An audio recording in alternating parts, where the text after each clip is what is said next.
Daniel की पुस्तक ऐसे समय लिखी गई जब एक मूर्ति पूजक राजा यहूदियों को सता रहा था।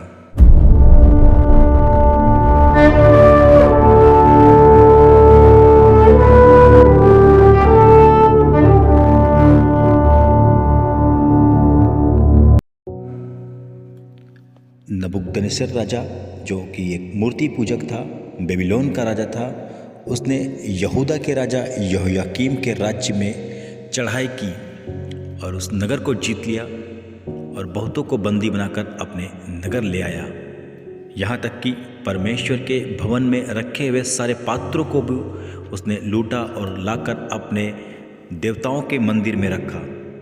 और साथ ही 4 ये नौजवान जो प्रार्थना में लवलीन रहने वाले व्यक्ति, जिनका नाम डैनियल, अजरिया, मिशाएल और हन्या था, जिनका बाद में नाम नबूकदनेस्सर के खोजों के प्रधान ने चेंज कर दिया, क्योंकि ये यहूदा के प्रदेश से थे, यहूदा के गोत्र से थे, इसलिए इनके नाम में परमेश्वर का अंश छुपा था।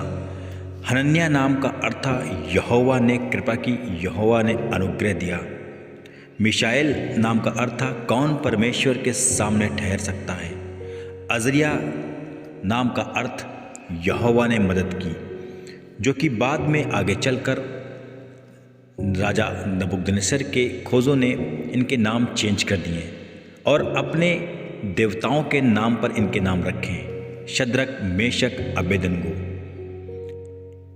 यह सिटी बहुत से देवी देवताओं की आराधना और स्तुति करने वाली थी, इसलिए इन्होंने परमेश्वर के नामों को चेंज करके अपने देवताओं के नामों को रखा, जिनका आगे चलकर शद्रक, मेशक, अबेदनगो के नाम से हम जानते हैं। ये सूर्य, चंद्रमा, आकाश, चंद्रमा की पत्नी, बहुत से ऐसे तारागण को पूजते थे, तमाम तरह की मूर्ति पूजक करते थे।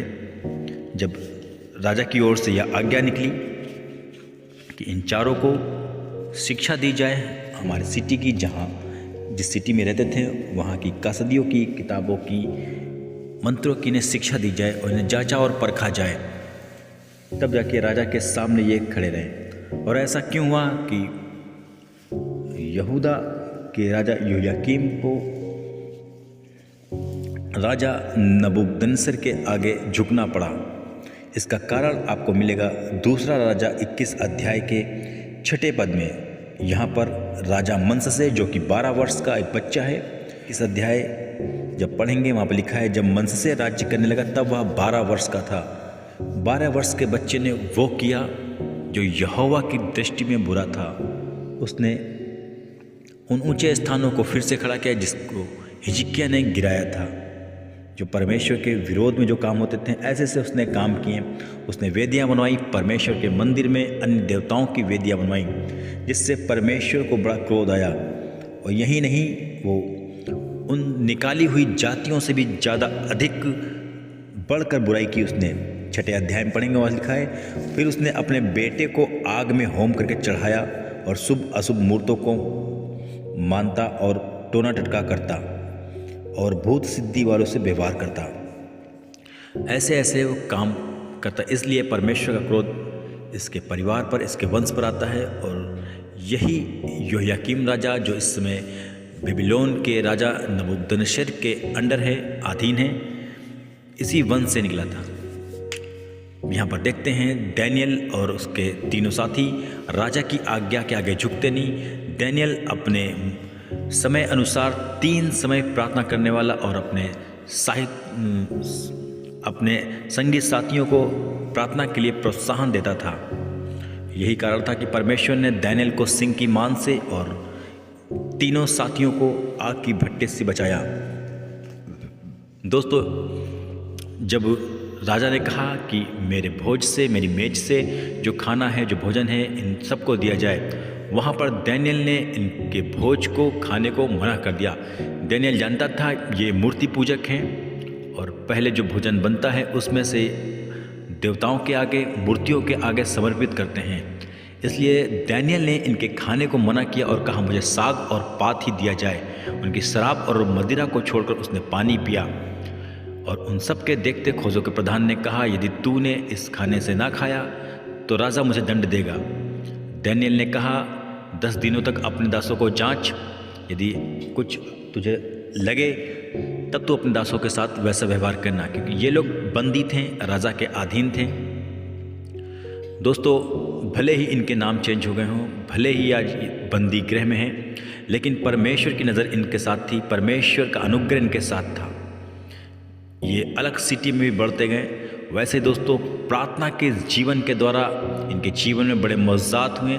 इससे पहले कभी नहीं लिखा कि ये बड़े मौज़ात और आश्चर्य कर्म करने वाले थे, लेकिन हाँ, ये ज़रूर लिखा कि ये प्रार्थना करने वाले थे।